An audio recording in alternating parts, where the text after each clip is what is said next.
A North Atlantic right whale calf was struck by a ship and is expected to die, and that's a problem, especially when there's only 356 of these individuals left. We're going to need to talk about why we need to slow down and enforce more slowdowns of boats along the Atlantic coast on this episode of the How to Protect the Ocean podcast. Let's start the show. Hey everybody, welcome back to another exciting episode of the How to Protect the Ocean podcast. I'm your host, Andrew Lewin. This is a podcast where you find out what's happening with the ocean, how you can speak up for the ocean, and what you can do to live for a better ocean by taking action. And today we're going to be talking about what's happening in the ocean. Some bad news, actually, unfortunately. We have had a death of a calf, or expected death of a calf of a northern right whale. This story came out 2 weeks ago. There was a northern Atlantic right whale calf, which is critically endangered. There are only 356 of these individuals remaining.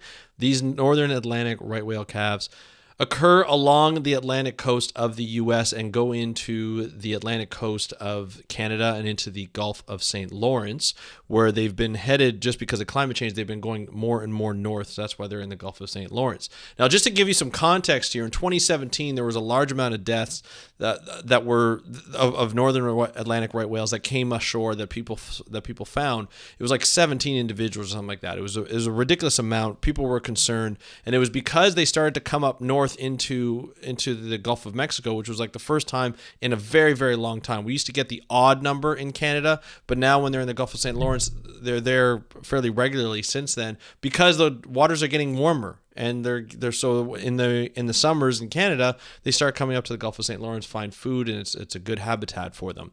Unfortunately, when they first come in, there's boats that occur there and they go 20 knots, and there's a lot of boats that go to Newfoundland, that go to PEI, that go out to the Atlantic from Quebec and so forth.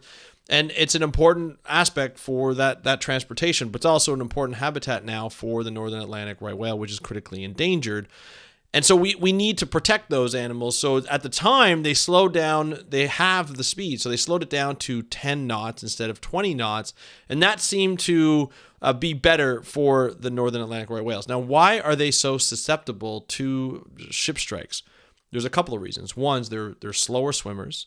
And one, they're slower swimmers. Two, they like to hang out by the surface, just below the surface. So it's very difficult to tell. And when they do come up for air, they don't have a dorsal fin. So it's very difficult to see when these animals are coming because they kind of blend in with the water. So if you're moving slower, you have more time to react. And some of these ships, these cargo ships, are huge, so they need that time to react to seeing a boat or a whale in front of them. And oftentimes they don't have that.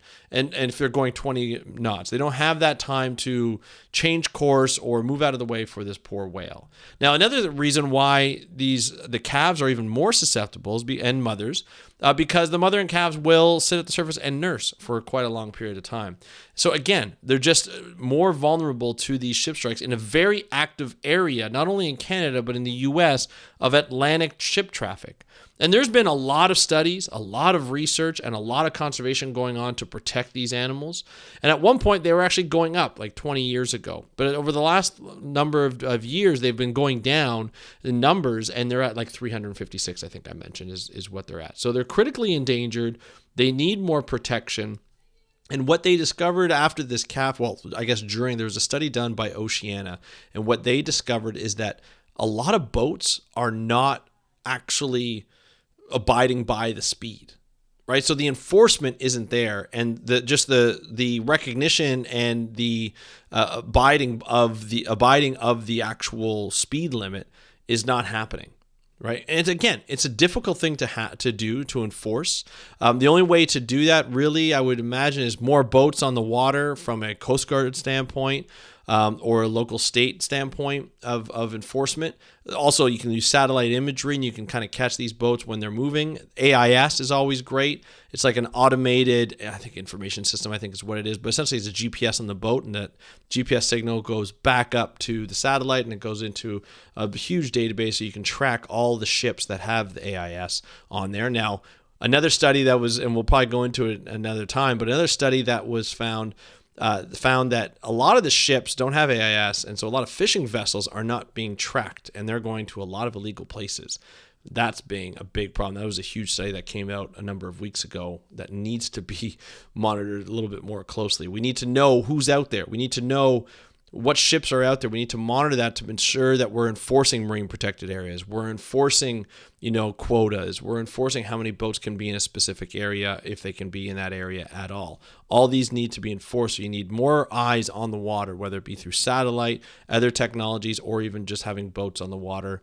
I know sometimes they do helicopters or planes along the water so they can spot boats where they are in proximity to marine protected areas or closures of fisheries and so forth.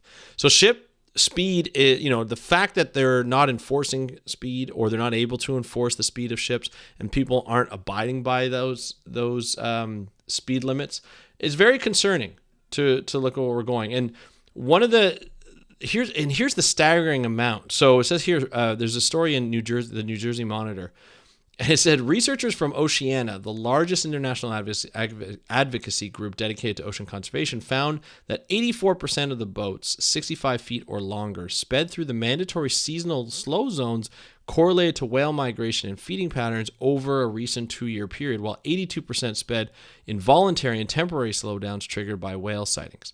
So you're having a majority of the boats speeding faster than what's in mandatory and involuntary areas. I feel like this is a lack of communication, and this is an assumption, but this is a lack of communication with the boaters. I think you need a lot more communication, a lot more engagement with these boaters to say, hey, these are the reasons why we're slowing it down. You have to be patient within this area and work with, if it's shipping containers, work with these boats to say, and these companies to say, hey, you need to slow down and here are the reasons why. Now, I say this because on the West Coast in Washington, there was a temporary closure or slowdown in Puget Sound. We had a woman on the show that was part of an organization that was looking at speed to protect the southern resident orca populations, and I'll link to that in the show notes. Unfortunately, I don't remember the name of the person. I've been interviewing a lot of people lately, and I just unfortunately can't remember the name of the person. But I'll link to it in the show notes. They talked about a voluntary slowdown, and when they come from a different perspective, because their organization is affiliated with a marine transportation organization that engages with shipping vessels all of the time. So when they say, hey, we have this project here that we want to see how it would work if we slow down in this one area in Puget Sound for 8 weeks at a time, and just to see what happens. And they got buy-in from people. They actually got buy-in from most of the people, and they were able to slow down in those areas where we know southern resident whale or southern resident orca populations hang out during that time. So we'll get more of those results probably later in the summer. But I feel like when they first did the trial, they were telling us how they had like a majority of people, buy into this and abide by the speed limits, even though it was volunteer. So just imagine if you have that connection along the East Coast. You say, hey, we're trying to protect this right whale. It's critically endangered. It would go a long way if you could abide by the speed, and we could do something a lot better.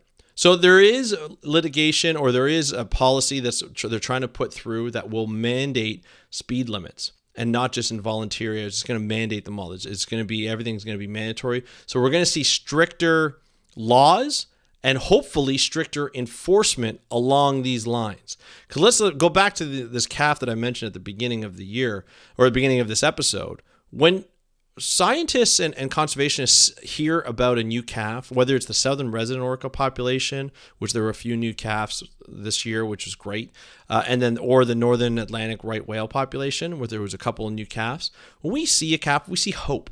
We see the fact that this species, this long-lived species, is able to reproduce and deliver viable calves, and hopefully those will survive naturally in their natural environment and not be affected by humans. Unfortunately, for this calf, it was affected. The propeller got to it, and the damage was just too much for researchers and vets to just think, hey, this whale's going to probably survive. They're thinking it's not going to survive, which is there's a connection between mother and calf, sow and calf.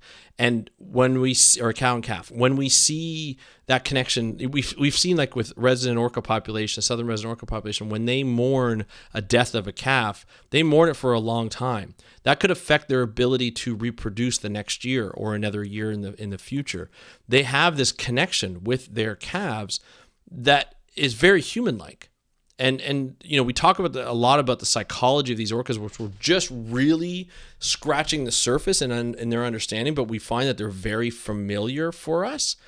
That is where we start to see, how important it is to protect these animals. When we start to see that animals aren't going to be reproducing as quickly or reproducing as much because their calves have died or something, that's where it gets dangerous. I'm not saying that happens, but I can see this happening in the future. So every calf, counts towards this conservation effort. The more calves we see, the more often we see them, the better. And they're highly monitored. They're highly monitored species because of their critical endangerment. There is a lot of money that goes towards their conservation. There are a lot of researchers that are studying these animals, trying to understand them better. And there's a lot of conservationists and policymakers and regulators that are trying to put in laws and make sure that there is enforcement available for these animals. It's just not always there. And unfortunately, we're at a point in time where every individual animal is a big impact. So losing one is a big impact. Gaining one is a big impact. But unfortunately, right now, we thought we gained one, and now we're losing it.